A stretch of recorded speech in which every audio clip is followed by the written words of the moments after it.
Hi everybody, my name is Katie McGuire. I have been with Norwex for about a year. Beth Haas is my upline. I am not anything more than just a sales consultant right now. I am at the very first level. I've been with Norwex for over a year and I'm okay with that. I'm starting to build my business. I have one person under me that actively sells. I have three people under me that um, are basically in it for the discount, but basically what I'm telling you is no matter what you're in this for, what I'm going to tell you today is going to be really valuable. I've been working with a life coach for the past couple of months. Every time I meet with her, it's usually a session of 50 minutes long. So what I'm doing is I'm trying to cram all of what I've done so far into 15 minutes. If I find that when I'm recording that I'm jamming too much in, I'll just stop and I'll do another recording another day. But I'm going to try to go over as much stuff as I possibly can with you guys to help you build your business and kind of give you the feeling and insight that I've been getting from doing this life coaching with a concentration in direct sales. So the lady that I'm under, she was in direct sales with Candlelight. She was in the top 1% of her company when she used to sell it, and now she just switched careers and she switched over to consulting now rather than being on the business side and selling. So I've learned a ton of valuable things from her. So the first thing I want to start with is, what do you want out of your business? You have to think about that. You have to know yourself what you need to work on. One thing that I've realized, and I think that most of you will probably realize, and I realize this through the coaching, is that I don't need help on the products. I don't know that any of us need help on, the facts of the products, what the product does, your love for the product, because that all shows through. Okay, that is stuff that's easy for us to talk about because we use it in our homes every day and we're passionate about it. So what really is stopping you from building your business? What is stopping you from feeling like you can't go any further, you can't get that booking, or what is it? So when I started this coaching, for me, I realized that it's approaching people. And I didn't know that that was, where I was getting stuck. And so my business has taken a turn because my confidence has changed since coaching. I can tell you guys, I just had a party last week, and for the first time ever, I asked every single person that I checked out if they would like to book a party. I never would have been able to do that before, but because of these sessions and things that I'm learning, I have this newfound confidence. It's one of the best things that you can have to build your business and make it go further. So I suggest that you really dig down deep and try to figure out, what is it that you want from Norwex. Um, okay, one of the big things is when you're at a party, who is it about? Is it about you? Is it about your host? Is it about your customers? It's not about you. And I think that a lot of us go into a party thinking, oh my gosh, how much money am I going to make tonight? Oh my gosh, what are her sales going to be? How much money am I going to make? How many bookings am I going to get? You can't go into it with that attitude. What I've learned is everybody there, they want to know what's in it for them. Okay, they don't care about you or how much money you're making unless they are, interested in selling, and you add those things in. But you have to think as you're presenting, on everybody's forehead, you have to pretend that it says, what's in it for me? Okay, that's what they want to know. Why am I here? What's in it for me? So you don't want to stack your host. At this point, when you are at a party and you are presenting, the party is not about the host anymore. It's about your customer base that's there. It's about getting them on board with the product. It's about finding a potential booking. It's about finding a potential teammate. So you don't want to talk about what the host is getting. You don't want to stack the host at the end. You don't want to stack the grouchy person just to like make a scene. You want to find that bubbly person. You want to find that potential host or that potential teammate, and you want to stack them. And I did this for the first time in my last party, and it worked so well. And what I did was I put everything in a basket and I just started throwing things at her. I was like, here, if you had a party, you would get this Enviro. Oh, guess what? You would get another Enviro. And the ladies were laughing so hard, they loved it. Because they don't care what the host is getting. They don't care that they're getting stuff for free for their friend. They want to know what they're going to get for free. And so you kind of have to flip it and think about that. Like they're looking at you like, okay, Katie, what are you going to give me? So if you can recognize that there's three different people at your party, a buyer, a booker, and a teammate, and you're thinking that, it will help you. And I know it may sound silly now, but I promise you that when you're doing this and you're presenting it just rolls off your tongue easier. You kind of go into this party with a different thought process. Not how am I going to please my host, or how am I going to show my customers all this free stuff my host is getting so they can get it too. Go straight to that person. Talk about them. Talk about what they're going to get. Okay, so who is the party for? Is it for you? Okay. Do you really, maybe you really need the money. I know there's times where like I go into a party and I'm like, oh my gosh, like Christmas is coming. I really need this party to be good. You have to be very careful because you're not going to the party for yourself. You are going for everybody else, okay? You're going to show them what the product's about. You're going to help them. You're going to show them how they can save money and make their homes safer. The one thing you don't want to do is look desperate for a party, and I think a lot of the times I was coming off that way. I wanted a booking so bad that I looked desperate, okay? So if you go into that party thinking, this isn't for me, this isn't about me getting 3 bookings to do my business, this is about me helping people and me showing them what they can get. And I think with that, it follows suit that you're more comfortable and they understand like the product more and they're willing to buy more and you'll get more bookings. So it's kind of all about building that confidence about what you want out of your business. So my big thing is with my coach, and I'm still working on this and I'm sure I will be for a while, is I feel annoying. Okay, how many of you guys feel annoying when you're trying to sell the product or when you're asking somebody if they want to have a party?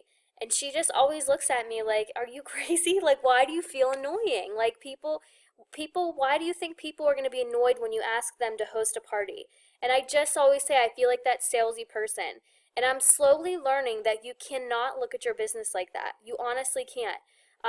And she used this waitress analogy with me, and I absolutely love it. And so I put this picture up here, and here's what she said to me. If you're at a restaurant and a waitress, asks you what you want to drink, and you get a glass of wine, and then you get your dinner, and let's say the waitress did not offer you dessert at the end of dinner, okay, but you wanted dessert. How many of you have been offended because a waitress didn't offer you dessert? I've never been offended. It didn't bother me that she didn't ask me. But you would have liked to have been asked, right? Because you want dessert. And so you just say to that person, you would say to that waitress, okay, I think I want to order dessert. And the waitress will say, oh my gosh, I'm so sorry. Yeah, of course, like I can add it to your check. You have to be careful because if you're only asking 1 or 2 people at a party if they would like to host their own, you may offend somebody around you and say, well, why did she think that that person was good enough to ask to have a party, but I'm not good enough? Or let's say that she did offer you dessert and you were so full and you didn't want that dessert. Were you mad at the waitress because she asked you if you wanted dessert? No, right? You just say no thank you. And that's what a potential host would say to you. They might just say no thank you, not at this time. And so you kind of have to look at it in that light. It's just kind of flipping things in your mind, being more confident, kind of putting yourself in their shoes. Would you be offended if somebody asked you or didn't ask you? And like Amy and Beth and Jen always say, like, you have to give everybody the opportunity. It's not up to you to decide if they want to sell or if they want to host. So ask. Just be honest and be truthful and ask. And I'll give you guys some tips on easier ways to ask them so it's a little bit of a smoother transition here at the end of the presentation. But when you're at a party also, you want to show the value of your product because it is a little bit more expensive. I think everybody can agree on that. A lot of people will comment like, why is it so expensive? So you want to try to talk about the value, again, on their forehead, what is in it for them? You want to talk about how it makes their life easier because who doesn't value that? Who is not busy and doesn't like things that save them time, okay? A money saver, put the facts out there. Tell them, listen, I'm going to save you 90% by you not having to buy paper towels or Clorox wipes or Windex. So you really want to hammer that home. Show them the value of the product. Show them that it's going to make their life easier, that they're going to save money, that they're going to save time. And that is what sells a lot of people. You really want to play that up more than just like the facts of, the harmful chemicals and whatnot. All right, hostess coaching.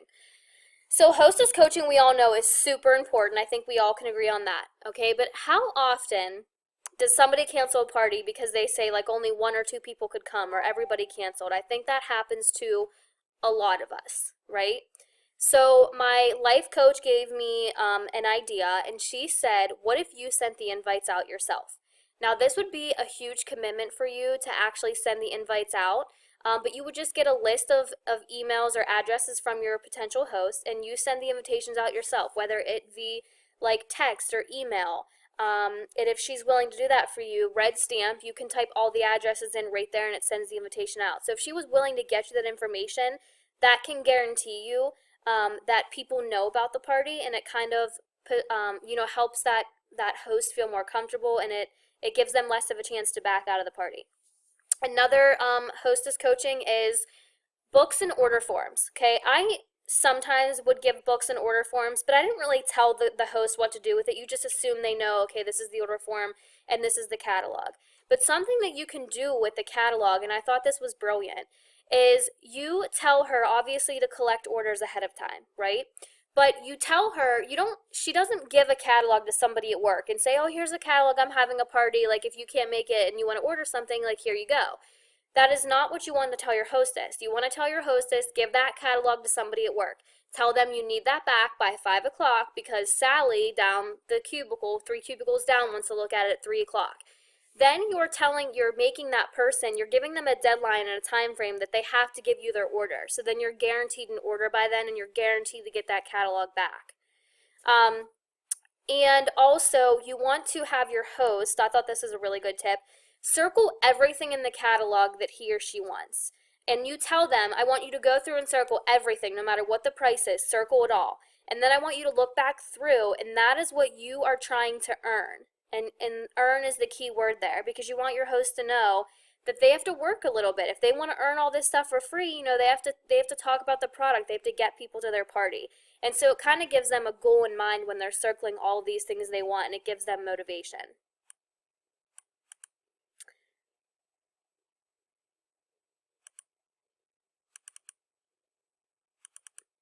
All right, so the other thing is, don't beat yourself up. Don't be so hard on yourself.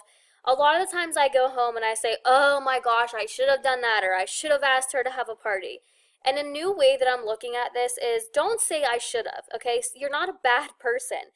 Just say I could have asked her, but at the time I made a choice at that moment and I didn't do it, and it doesn't mean I can't do it again. It doesn't mean I can call her after the party or after she gets her products and say to her, hey, are you interested in having a party?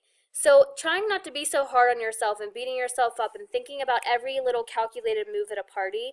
And if you kind of get the theme that I'm talking to you guys about, it's just having confidence.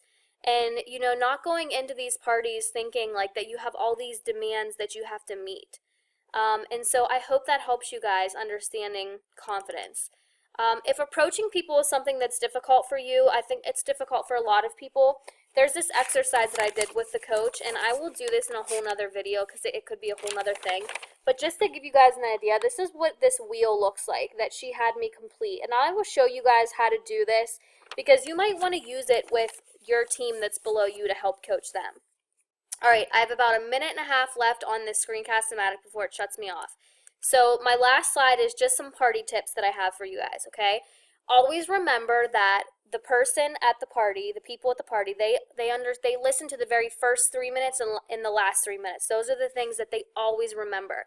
So really have that party in your mind, practice it, say it in order, know what you're going to say first and know what you're going to say last, because those are the 2 things they're going to remember.